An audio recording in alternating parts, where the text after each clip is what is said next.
On comprend les gens, c'est la solution de facilité, hein. Vous composez le 17 et puis voilà, mais quand on nous demande, je sais pas moi, le nom d'un restaurant étoilé sur Nîmes, lorsqu'on nous demande voilà, si les rivières sont en crue ou pas pour aller pêcher, oui, ça ne fait pas partie de nos prérogatives.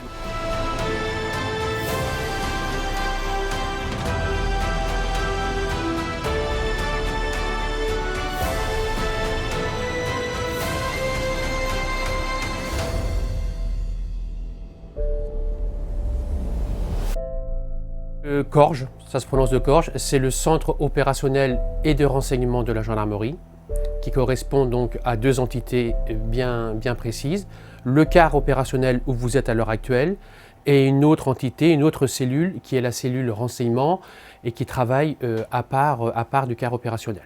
Vous avez le centre opérationnel qui est situé à Nîmes et qui correspond à une vingtaine, à 22 sous-officiers qui sont là 24 heures sur 24, 7 jours sur 7, 365 jours par an pour répondre à la demande des gens du département du Gard. Alors on s'occupe principalement, nous, de toutes les communes du Gard, hormis les villes de Nîmes, Alès, Bagnols-sur-Cèze, Beaucaire, les Angles qui sont situés, eux, en zone police d'État. Sur une année, ça représente à peu près 185 000 appels qu'on reçoit et qui donnent lieu à environ entre 45 et 48 000 interventions.